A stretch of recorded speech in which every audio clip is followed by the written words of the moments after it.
A conquista da Terra Prometida. Uma trajetória épica. Uma conquista militar impressionante. O que há de historicamente comprovado na conquista da Terra Prometida? Não sei. Se você sempre quis ter essas respostas, então segue no vídeo que eu te conto que história é essa.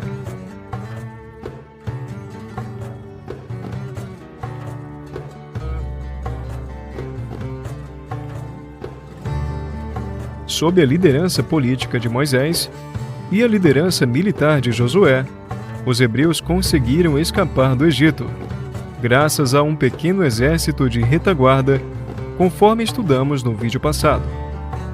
O mais provável é que esse exército tenha sido completamente ou quase completamente destruído na fuga, uma vez que tinha que manter os exércitos egípcios ocupados para que o restante do povo hebreu pudesse ter uma vantagem na fuga.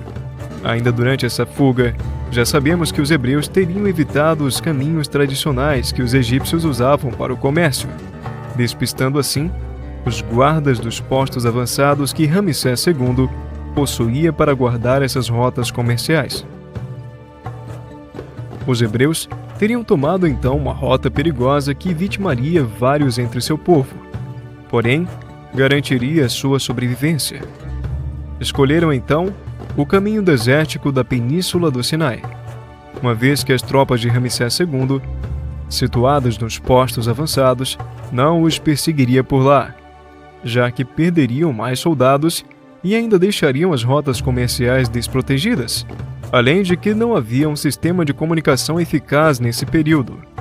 E provavelmente, essas tropas só ficariam sabendo da fuga quando os hebreus já a haviam concluído. Segundo a Bíblia, em algum momento dessa fuga, os hebreus tiveram de enfrentar os amalequitas. E se essa batalha tiver realmente ocorrido, devemos lembrar que os exércitos dos hebreus nesse período estavam fragilizados devido aos confrontos com os egípcios, e provavelmente não passavam de 3.000 soldados, de uma infantaria leve, que teria dificuldade de enfrentar um exército bem equipado e treinado em campo aberto. Assim, ou esses amalequitas eram apenas uma força de patrulha reduzida, ou essa batalha com resultado positivo não aconteceu. Essa curta trajetória militar provavelmente mostrou a Josué que, se ele quisesse conquistar Canaã, teria que aumentar o seu exército e treiná-lo, além de demonstrar uma tática militar apurada, uma vez que a região possuía diversas cidades-estados, fortificadas e preparadas para o combate, sendo que os cananeus possuíam bigas e facilmente os poderiam vencer em um campo aberto. Ainda sob a liderança de Moisés, os hebreus teriam percorrido cerca de 400 quilômetros no deserto do Sinai, em aproximadamente 40 anos, onde a população seria rejuvenescida e, segundo algumas expectativas, teria chegado perto de 35.000 pessoas, com um exército próximo de 8.000 soldados, passando posteriormente mais 20 anos de lutas constantes para conquistar a Terra Prometida. A narrativa bíblica da conquista da Terra Prometida, expressa nos 12 primeiros capítulos do livro de Josué, para alguns historiadores, dos quais eu me incluo, descrevem um quadro simplificado e idealizado, tendo incoerências narrativas dentro da própria Bíblia, uma vez que o livro dos Juízes descreve um quadro em que as tribos não expulsaram os moradores das planícies, habitando em um primeiro momento nas montanhas, uma vez que, de modo geral, eram locais inabitados. A partir daí, algumas correntes de pensamento apontam diferentes caminhos, mas vamos focar aqui nos estudos em torno da conquista desse território. Após a morte de Moisés, quem assume o comando é Josué. Escolha óbvia, uma vez que, em um período de lutas pela terra, os hebreus necessitavam de uma liderança militar. Assim, Josué teria usado a estratégia de ocupar as cadeias montanhosas que passavam por aquela região.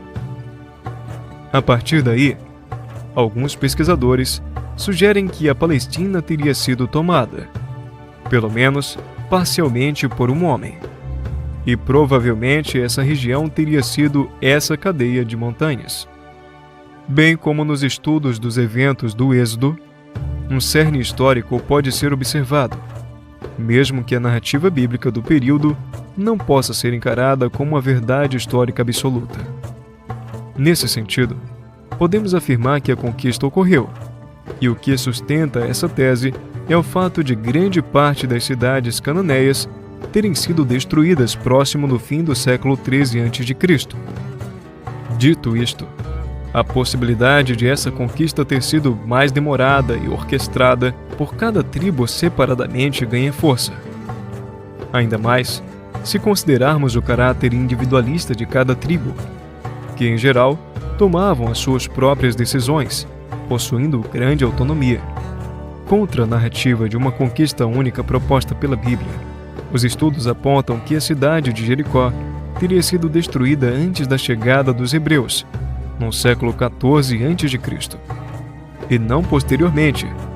Também, a cidade de Ai já teria sido destruída anteriormente, além de que Gibeon não era nenhuma cidade importante na época de Josué, segundo mostra a arqueologia. Outra análise aponta para um longo processo em que vários tipos de nômades, criadores de gado e agricultores se sedentarizaram, e entre eles o grupo de Josué, que trouxera para a Palestina a fé em Javé, bem como a tradição do Êxodo e a aliança do Sinai. Este grupo teria se unido com outros grupos que fugiam da exploração dos cananeus. Com essa aliança formada e se aproveitando de uma crise das cidades cananeias, iniciadas por volta de 1200 a.C., teria ocorrido a tomada efetiva da terra, sendo a religião trazida pelos hebreus, juntamente com o sentimento anti-cananeu que unia todos esses povos nessa conquista. Esse grupo se uniu em torno de uma causa comum, para criar uma nova sociedade dentro de Canaã, chamada de Israel. Portanto, não há como negar que o grupo de Josué veio do Egito pelo deserto do Sinai e adentrou a Terra Prometida. No entanto, essa conquista não teria se dado apenas pelos hebreus, e sim por essa aliança, formada também por outros povos que habitavam a região e que estavam descontentes com o tratamento que recebiam dos cananeus. Tal explicação é muito mais coerente do que a simples tomada da Terra Prometida pelos hebreus, uma vez que o exército não seria numeroso o suficiente para conquistar toda aquela região, e muito menos de uma vez só, já que naturalmente as baixas iriam acontecendo batalha após batalha. Ou seja, o mais provável é que os 8.000 soldados hebreus, junto dos homens em idade militar dessa aliança, tenham tomado a cadeia montanhosa daquela região e conquistado uma porção de terra nos 20 anos iniciais. Se aproveitando do território elevado e usando táticas de guerrilha em ataques surpresas contra comitivas cananeias, apreendendo suprimentos e armamentos, e enfraquecendo aos poucos aquela cidade-estado.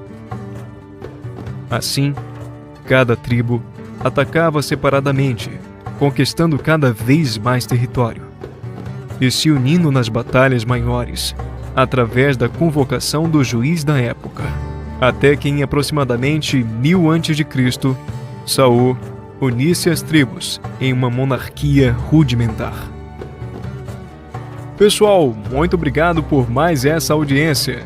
Continuarei a trazer para vocês um pouco do conhecimento que tenho, com vídeos novos todas as semanas.